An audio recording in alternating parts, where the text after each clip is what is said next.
Married at First Sight, Chapter 7.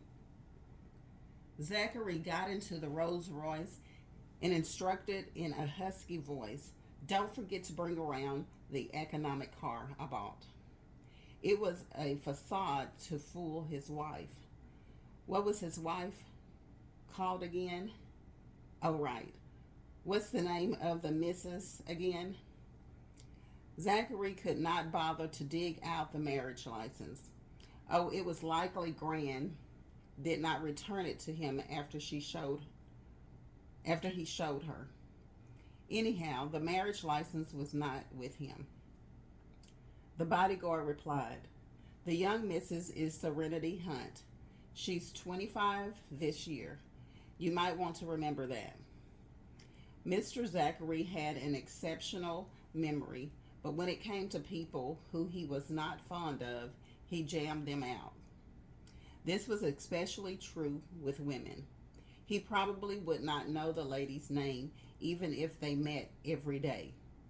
"Sure, got it," Zachary responded offhandedly.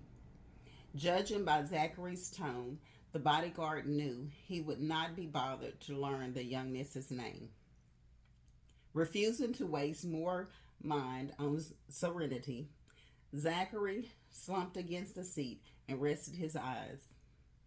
The journey from Wiltspoon's Hotel to Brenfield took 10 minutes.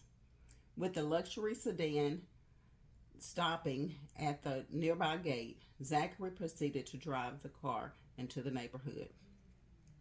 Although he could not remember his bride's name, Zachary was not going to forget about the property he bought. Soon he arrived at the entrance to his home and took notice of a pair of familiar slippers at the door. They seemed to be his. Why were they thrown out? It must be Serenity.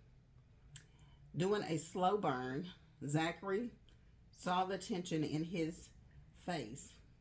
He was grateful to the girl for saving Gran at first, but all that good impression was lost following Gran's constant praising of her and nagging to marry her.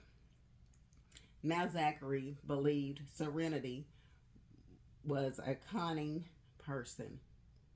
Although he gave in to Gran to marry Serenity in the end, Zachary drew the line there. He planned to keep his identity hidden after marriage to be the judge of Serenity's character. If Serenity passed the test, he would accept her as his wife forever. If he if he were to find out that she was a scheming woman, then she would get what was coming. No good ever came to those who played games with Zachary. Whipping out his keys, Zachary tried to unlock the door, but his attempt was no good. He was less than happy when he realized that the woman had locked him out. This was his house. He let her in, and yet she locked him out. Seeing red, Zachary lifted his foot and kicked the door. Bang! Zachary was also trying to get Serenity on the phone. Because of the earlier incident, Zachary saved Serenity's contact and added the spousal title for a reminder. He would be cursed if he could remember who Serenity was for once instead of deleting her contact again. Serenity was startled awake by the kick on the door. Who was pounding the door in the middle of the night? How was she supposed to sleep? Serenity was a grump in the morning, not to mention now that she was woken up by the noise. Throwing off the cover, Serenity stormed out in her pajamas. Since her phone was in the room, she had no idea that Zachary called. "Who is it? Why are you knocking on my door when you should be sleeping?" Serenity opened the door. She was stomped the moment she got a good look at the person's face. Serenity stared at Zachary's face for a while before getting a hold of herself and putting on a smiling face. She embarrassedly uttered, "Oh, it's you, Mr. York."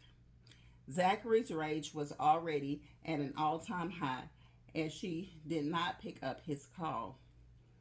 Brushing Serenity off, Zachary walked past her and entered the house with a sour face.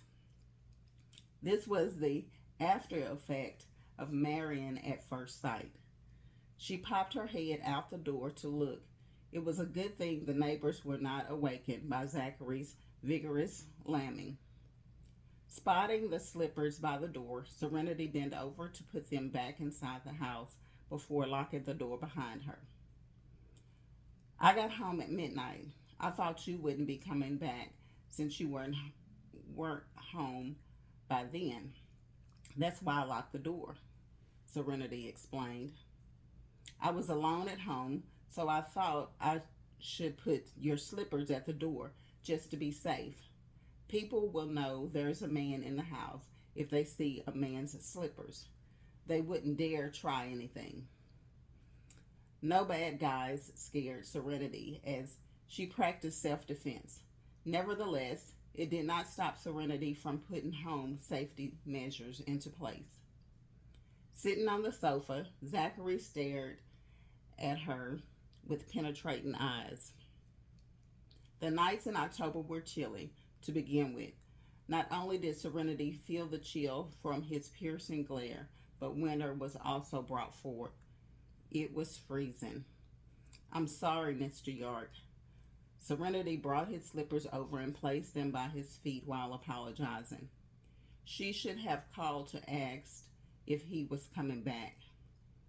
It took a while before Zachary coldly blurted, I said not to mind me, but this is my home. I'm not happy that you locked me out.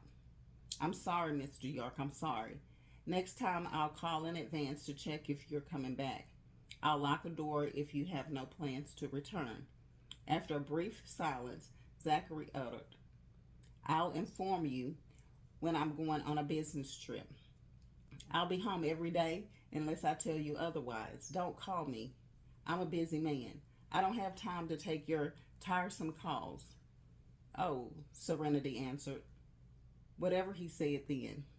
This was his place. He was the boss. Mr. York, do you want any supper? Since Zachary worked until late, Serenity thought he must be hungry. Hence, she asked out of kindness. I don't have the appetite or the habit of midnight snacking. It's unhealthy. Thanks for listening. Please tune in for chapter 8.